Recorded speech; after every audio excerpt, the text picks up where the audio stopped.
कभी सोचा है जब डर का साया और पावर का भारी हाथ एक ही जगह आकर खड़ा हो जाता है तो इंसान की आवाज़ बस एक हल्की सी हवा बन जाती है उनके सामने, जो निकलती तो है पर किसी तक पहुंच नहीं पाती। एक दिन था, एक गांव था, पर उस दिन गांव ज़्यादा बोल नहीं रहा था। रंगीन गलियों का रोज का वही शोर, हंसी, छोटी छोटी बातें, सब पर एक अजीब सी भारी चुप्पी बैठ गई थी।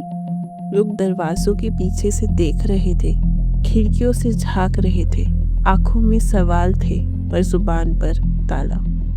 कुछ लोग देखे गए, कुछ नाम लिए गए, और फिर जैसे हवा उन्हें अपने साथ ले गई, ना आवाज ना ट्रेस। उस वक्त सब कुछ बहुत फास्ट हुआ, न जाने दिमाग उन सबके बीच कहाँ खो गया हो। रूल ऊपर से गिर रहे थे और रूल्स इतने बड़े लग रहे थे कि इंसान उनके सामने छोटा पड़ गया। हर दिल में वही सवाल घूम रहा था, बोलूं, रुक जाओ, या चुप रहना ही सेफ है। और जब इन सब के बीच डर भारी हो जाता है तो दिमाग लॉजिक नहीं सर्वाइवल चूज करता है। इसलिए अक्सर जवाब होता है सिर्फ खामोशी। पहले दिन खामोशी डर की वजह से होती है, दूसरे दिन खामोशी आदत बन जाती है, और तीसरे दिन खामोशी को हम समझदारी का नाम दे देते हैं। दिमाग खुद को समझा लेता है, मैं गलत नहीं हूँ, मैं बस बीच में फंस गया हूँ शायद। और धीरे धीरे इंसान अपनी जिम्मेदारी सिस्टम के हवाले कर देता है। ये केस शायद एक दिन का नहीं है, आज भी न जाने कितनी फाइल्स चलती हैं कोर्ट में। जब पेपर साइन होते हैं, जब सब कुछ टेक्निकली ठीक मालूम पड़ता है, तब भी कहीं ना कहीं किसी की आवाज़ बीच में दब जाती है।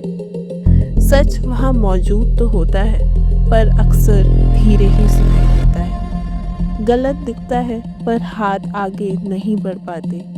हाशिमपुरा सिर्फ एक जगह का नाम नहीं है, हाशिमपुरा एक पल है जब इंसान के पास मौका होता है अपनी आवाज़ चुनने का, पर वो सेफ्टी को ज़्यादा ज़रूरी मान लेता है। और शायद तब असली सवाल ये नहीं होता कि हम डर के खिलाफ लड़ाई करेंगे या नहीं। असली सवाल ये होता है जब सामने फियर का साया और पावर का हाथ हो, तो क्या हम अपनी आवाज़ उठा पाएंगे या बस खामोशी को अपनी इंसानियत से ज़्यादा नॉर्मल बना देंगे। Silence in the court room unsolved cases of India के एक और एपिसोड में आपका स्वागत है।